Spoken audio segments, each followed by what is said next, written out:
Hoy en nuestro tiempo de entrevista vamos a hablar de varios asuntos de actualidad y lo hacemos con José Luis Condado, delegado de la Junta en Guadalajara. Gracias por venir en primer lugar. Gracias por invitarme.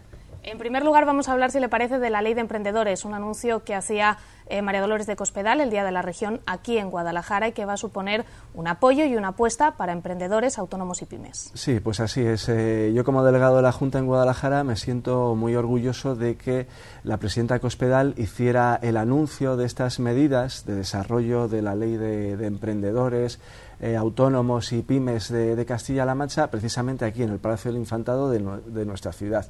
Sobre todo en estos tiempos que corren de tanta necesidad, sobre todo de trabajo, pues son unas medidas importantísimas y que confiamos, el Gobierno regional confía y yo como delegado también, que estas medidas sirvan para que los autónomos, las pymes y los emprendedores de Castilla-La Mancha dispongan de más medios y también de más dinero, puesto que son medidas que van dotadas con una cuantía económica importante en poder desarrollar esas ideas, esas iniciativas que a pesar de los tiempos que corren todavía hay muchísima gente, muchísimos empresarios, emprendedores y jóvenes trabajadores y mujeres también trabajadoras autónomas que quieren poner en marcha a pesar, como digo, de estos tiempos de crisis. Se trata de hacer la vida más fácil a esos emprendedores. Hay muchas medidas dentro de esta ley, pero ¿hay alguna que se destaque sobremanera? Sí, la primera que dijo la presidenta Cospedal aquí en el Palacio del Infantado de Guadalajara fue ayudar a las mujeres autónomas que quieran tener hijos a que lo puedan hacer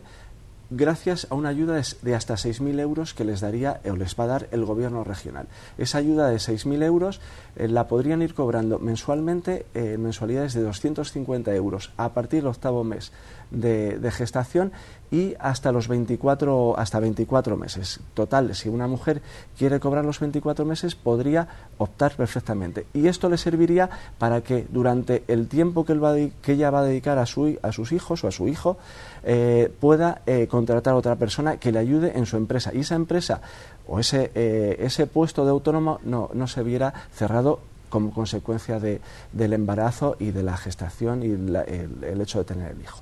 De esa manera también se concilia. Efectivamente, se trata de conciliar, dentro de estas políticas globales de conciliación de la vida laboral y familiar, es un incentivo más, en este caso concreto, destinada a las mujeres autónomas trabajadoras. Pero, al mismo tiempo, hay otras medidas para este colectivo de carácter general. Se van a destinar 8,3 millones de euros para emprendedores y autónomos de Castilla-La Mancha que tengan un proyecto concreto que desarrollar, cumpliendo muy pocas cosas, entre otras, pues que sea un proyecto viable económica y financieramente, que sea un proyecto que al mismo tiempo pueda aprovechar recursos de la región y al mismo tiempo que sea un proyecto que se desarrolle en Castilla-La Mancha. Pero aparte de estos 8,3 millones, también hay otras cuantías de 1,3 millones para inversiones de jóvenes empresarios que también quieran invertir en su propia empresa y otros 4 millones para otro tipo de proyectos. Es decir, que lo que ha pretendido el Gobierno regional, el Gobierno de María Dolores Cospedal, es que la Ley de Emprendedores de Castilla-La Mancha sea una realidad con medidas concretas que ahora se van desarrollando y que aquí en Guadalajara, repito, en el Palacio del Infantado ya anunció la propia presidenta en 5 medidas concretas que yo más o menos he contado. Más de 8 millones de euros, pero ¿este dinero lo van a recibir de verdad los autónomos o va a pasar como con las ayudas del antiguo Gobierno regional que tardaban 3 años en cobrarse y algunas ni se han cobrado todavía? Así es, el antiguo Gobierno regional del Partido Socialista anunciaba montones de ayudas, de financiaciones que no se concretaban en una partida concreta de los presupuestos de la región. El Gobierno de María Dolores Cospedal esto no lo va a hacer en absoluto y estas medidas que yo he relatado brevemente van a suponer aproximadamente 2,3 millones de euros, casi 14 millones de euros concretos y que van a ir en unas partidas de los presupuestos de la región que se aprobarán brevemente. Y ese dinero va a ir destinado, como decía, a emprendedores, autónomos y pequeñas empresas de Castilla-La Mancha. Es un dinero que va a estar ahí, que no tenga ninguna duda todos los empresarios y pequeños empresarios de Castilla-La Mancha. Otro de los temas que nos preocupan y mucho, porque se ha dicho mucho sobre este asunto, es el de las escuelas rurales. ¿Ya se sabe cuáles van a ser las localidades a las que va a afectar este cierre de escuelas rurales? Sí, en principio ya se saben cuáles van a ser. De un total de... pero no se van a cerrar escuelas rurales. Lo que se van a cerrar son aulas unitarias, que para que todo el mundo lo sepa, que quizás el argot de educación es un tanto especial para gente que no lo conocía, que no lo conoce, entre los que yo me incluyo, y que a lo largo de estos meses he ido aprendiendo.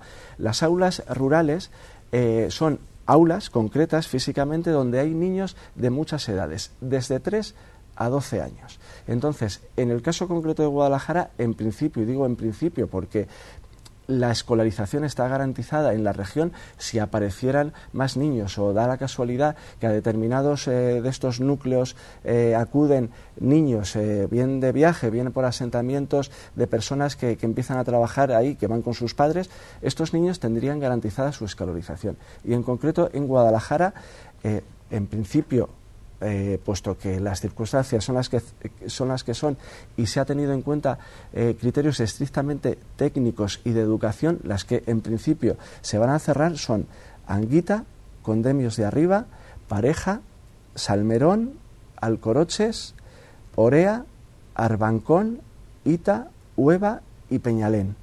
Ya con todos estos ayuntamientos hemos ido hablando, también desde los servicios periféricos de educación se han mantenido reuniones con los directores y profesores de esos colegios, y es en principio, y repito en principio, porque siempre el gobierno regional garantiza la escolarización de todos los niños, y cambian las circunstancias, seguramente también cambiaríamos no el criterio, sino el cierre o no de algunos de estos colegios. ¿Y con estos niños qué hacemos? Con estos niños se ha tenido en cuenta multitud de factores. El principal es que estén agrupados y socializados con niños de su misma edad. Eso es lo que pretendemos. No es ni mucho menos una cuestión económica por profesores o por traslados. No, todos estos niños tienen garantizado el traslado y la escolarización.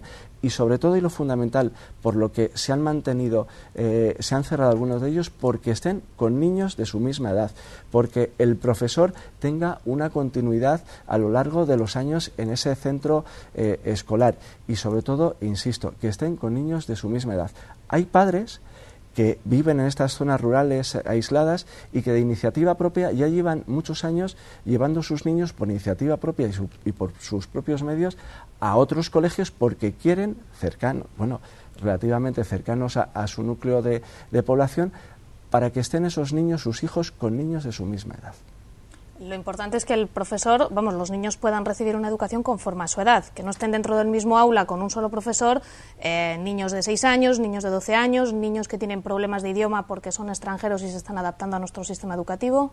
Así es. El hecho de que un profesor, que en la mayoría de los casos venía ocurriendo que cada año era distinto, tenga que estar durante la mañana, el horario escolar, dando clase a 6 o 7 edades diferentes, o según la ley, incluso hasta 9 podría dar, desde 3 hasta 12 años, eso es algo que yo creo que no es lo más positivo para la educación del niño. Hay también circunstancias, puesto que algunas aulas se mantienen abiertas, que esto es así, pero por otras razones de las que ya he hablado hace un momento, de desplazamientos, de evitar viajes muy largos a esos niños que en esos colegios, en esas aulas se mantienen abiertas. Yo creo que de la manera que yo lo estoy explicando, cualquier persona, cualquier padre puede entender que es mejor para su hijo estar con otros niños de su misma edad. ¿No opina lo mismo el Partido Socialista, que hace poco se concentraba a las puertas de la delegación de la Junta en Guadalajara? Sí, el Partido Socialista opina según le va y según le interesa en cada momento. No tiene un criterio. El Partido Socialista lo único que pretende con esto es hacer política. El pasado miércoles se presentaron un grupo de alcaldes socialistas en la delegación de Guadalajara para pedirme una entrevista. Y yo desde aquí quiero aprovechar la ocasión que me brinda Televisión Guadalajara de que fue un acto absolutamente organizado. Fue organizado por el Partido Socialista. Yo, en concreto, el jueves de la semana anterior me había entrevistado con la alcaldesa de Alustante. para tratar, entre otras cosas, el tema de la escuela rural, que en su caso concreto, a pesar de tener solo 6 alumnos, se mantiene abierta su aula, se mantiene abierta, y así se le comunicó. Bueno, pues bien, esa entrevista fue el jueves. Al día siguiente volvió a llamar para pedirme una entrevista, ella y otros alcaldes de la zona, de la zona de Molina de Aragón, y otros alcaldes también que se sentían afectados por el cierre de las aulas unitarias, diciendo lo siguiente: queremos una entrevista con el delegado. La alcaldesa Lustante había estado conmigo el día anterior, pero los demás, queremos una entrevista con el delegado, y si no nos recibe el miércoles, es decir, había un puente un fin de semana intermedio, es decir, 3 días después, nos personaremos porque sí, para que nos reciba. Esto es una presión, yo creo que intolerable por parte de unos alcaldes, que en este caso concreto, el día que fueron, el miércoles siguiente, el día anterior a la fiesta de la región aquí en Guadalajara, no solo fueron los alcaldes afectados, sino que fueron muchos otros alcaldes y concejales del Partido Socialista, que en absoluto les afectaba la medida. Yo diría que una treintena, a hacer presión al delegado, cuando yo como delegado tengo que decir, y aprovecho de nuevo esta ocasión para decirlo, que de 39 visitas que he tenido de alcaldes de la provincia, 17 no han sido del Partido Popular. Por lo tanto, yo diría que estamos más o menos al 50%, pero no se trata de eso. Es decir, yo recibo, según mi agenda lo permite, y cada día son 2 o 3 alcaldes los que recibo, alcaldes o entidades o asociaciones o personas concretas y particulares, las que recibo. Por lo tanto, esto fue una presión de carácter absolutamente político, sobre todo teniendo en cuenta que el Partido Socialista lo único que ha hecho en estos años, a lo largo de estos años, es garantizar el fracaso escolar. José Luis Condado, lo tenemos que dejar aquí, delegado de la Junta. Gracias una vez más por acompañarnos para resolver y comentar algunos temas de actualidad. Muchísimas gracias a ustedes.